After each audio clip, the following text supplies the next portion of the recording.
Did Lord Krishna's lost city really exist under the sea? Imagine standing on the western coast of India. You look toward the Arabian Sea. Beneath those waves, according to an ancient tradition, lies the remains of a magnificent city.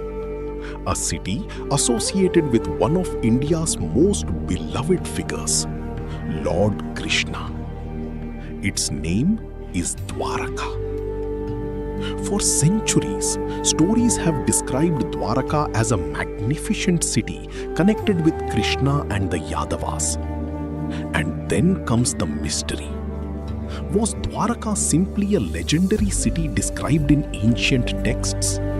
Or did a real ancient settlement exist along this coastline? And could parts of it really have disappeared beneath the sea? Today, we are going to separate the legend from the archaeology and explore one of India's most fascinating mysteries. According to Hindu tradition, Krishna eventually established his kingdom at Dwarka on India's western coast. Ancient religious literature describes the city as extraordinarily prosperous and magnificent. The stories speak of impressive buildings, gateways, gardens, palaces, and a powerful Yadava kingdom. For devotees, Dwarka is not simply an archaeological mystery. It is a sacred city connected deeply with Krishna's life. The present-day Dwarka in Gujarat remains one of India's important pilgrimage destinations. But the story becomes even more fascinating when we look beneath the water. Traditional accounts describe a dramatic end to Krishna's earthly life and the eventual disappearance of Dwarka beneath the sea. This has led to a fascinating question. Could the story preserve a memory of a real coastal settlement that was affected by changes in the coastline? We need to be careful here. Ancient texts are religious and literary sources. They are not archaeological excavation reports. So archaeology cannot simply declare that every detail of the story has been proven. Instead, archaeologists ask a different question.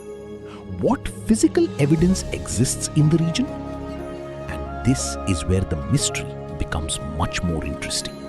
Marine archaeological exploration around Dwarka has been taking place for decades.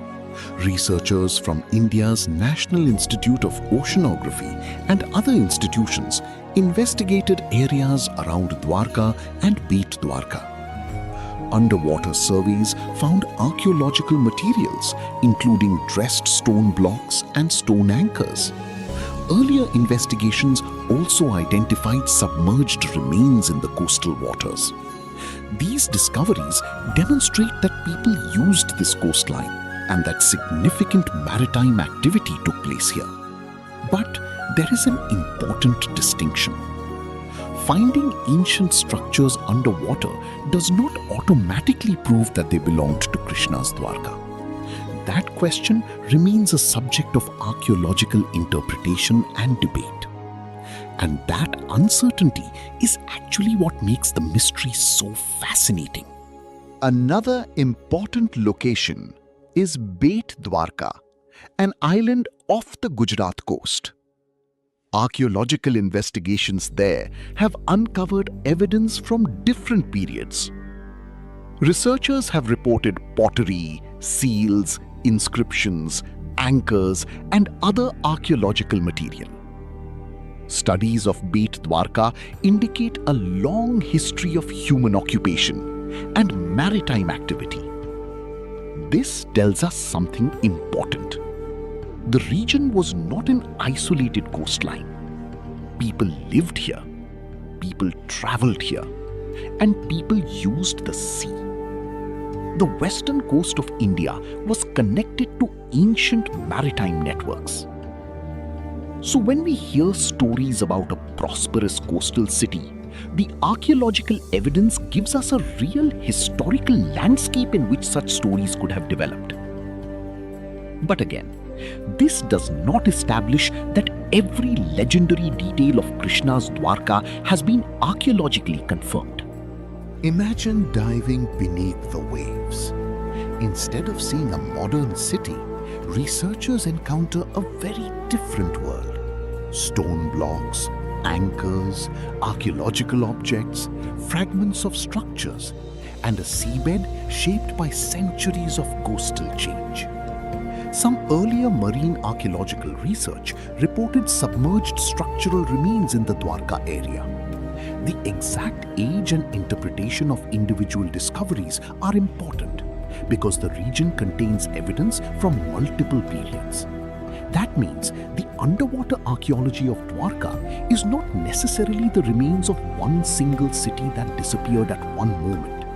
It may represent a much more complicated history, with settlements, ports, rebuilding, maritime activity, and changes to the coastline occurring over long periods. This is perhaps the biggest question. If ancient settlements existed here, how did parts of them become submerged? There are several possible natural processes. Coastal erosion can gradually destroy shorelines. Changes in sea level can alter coastal landscapes. Storms and extreme marine events can damage settlements. And geological activity can also change coastlines.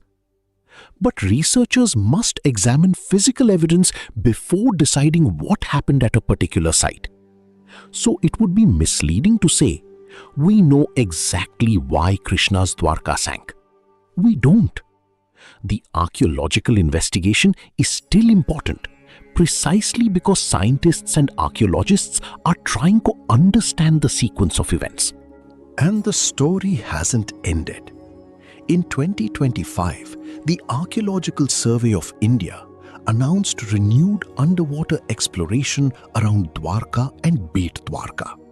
The objective was to search for, document, and study submerged archaeological remains. The investigations use modern methods, including remote sensing techniques and underwater documentation. The goal is not simply to prove or disprove a religious story. It is to understand India's submerged cultural heritage. And that distinction matters because archaeology follows evidence. Every stone, artifact, layer of sediment and structure can provide another piece of the puzzle. Did Lord Krishna's Dwarka really exist? There are actually several ways to answer that question. From the perspective of Hindu tradition, Dwarka is a deeply sacred city associated with Krishna. From the archaeological perspective, there is genuine evidence of ancient human activity and maritime activity around Dwarka and Bet Dwarka, including submerged archaeological remains.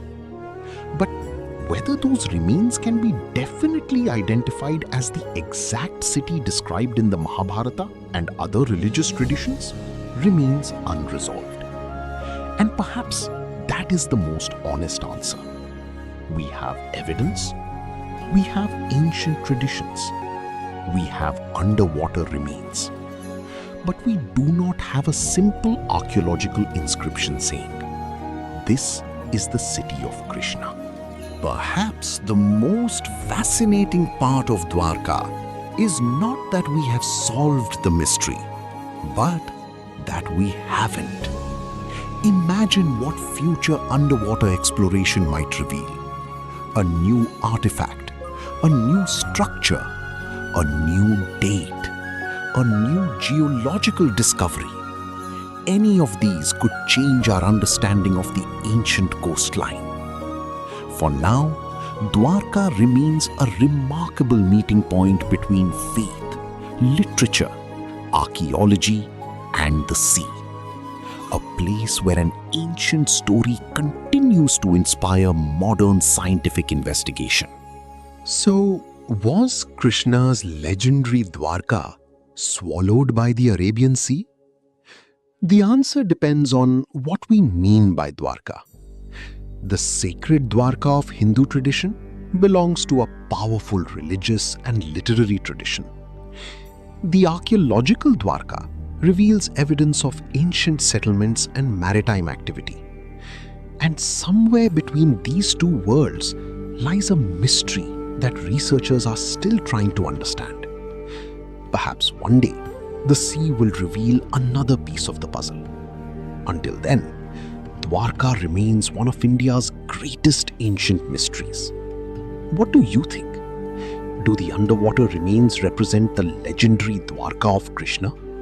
Or do they tell the story of another ancient city whose history became connected with one of India's greatest traditions? Let us know your thoughts in the comments. And if you enjoy mysteries from India's ancient past, subscribe for the next story.